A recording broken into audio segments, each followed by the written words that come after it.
Zee 24 तास एक पाऊल पुढे।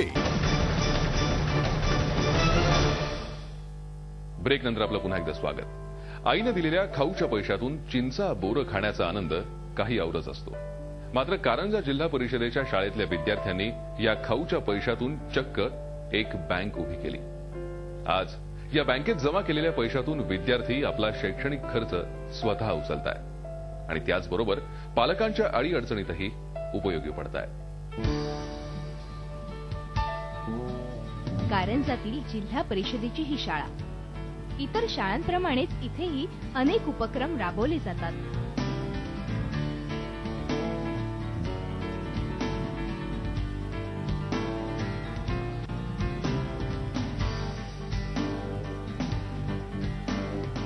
पण या शाळेची म्हणजे इथली स्टुडंट मिनी सेव्हिंग बँक। ही बँक फक्त या लहान मुलांसाठीच चालवली जाते आणि बँकेचे संचालक मंडळही या लहान मुलांचंच आहे। आम्हाला या बँकेतून पैसे कसे काढायचे व कसे तिथे भरायचे हे सगळे समजले। आता आम्ही कुठल्या पण बँकेमध्ये गेला तरी पैसे भरू शकतो आणि काढू सुद्धा शकतो। आणि अगोदर आम्ही जेव्हा लहान होतो तेव्हा खाऊ खात होतो, आता आम्हाला पैसे कसे बचत करावे याचे सुद्धा ज्ञान मिळाले। जिल्हा परिषद अंतर्गत येणाऱ्या या शाळेत जवळपास 421 विद्यार्थी शिक्षण घेतात। शाळा तशी जुनी आहे, मात्र बँकेची संकल्पना राबवण्यात आली ती 4 वर्षांपूर्वी। विद्यार्थी घरून पैसे घेऊन यायचे आई वडिलांकडून आणि खाऊ वगैरे घ्यायचे आणि त्याच्यामधून विद्यार्थ्यांना खाऊपासून बाहेरच्या माश्या बसलेला खाऊ खाण्यापासून टाळण्यासाठी आणि त्यासाठी एक बँक उघडावी किंवा एक संचयनी उघडावी अशा प्रकारची कल्पना मनामध्ये आली।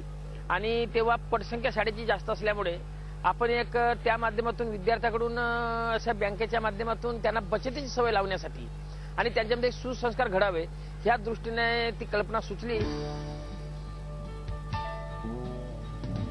आज या बँकेत विद्यार्थ्यांची जमा रक्कम आहे तब्बल 16,50,000 रुपये।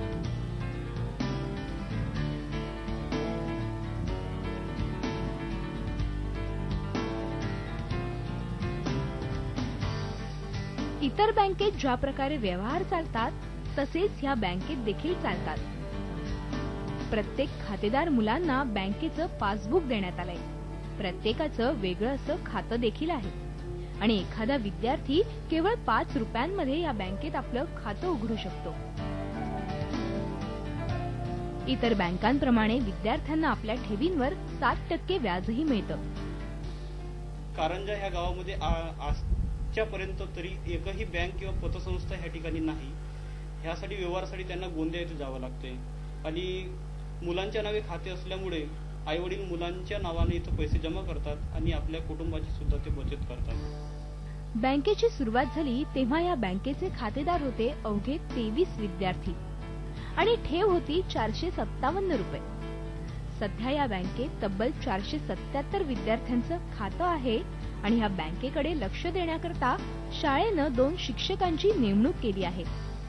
प्रत्येक महिन्यात ह्या बँकेच्या संचालक मंडळावर असलेल्या मुलांची बैठक देखील होत असते।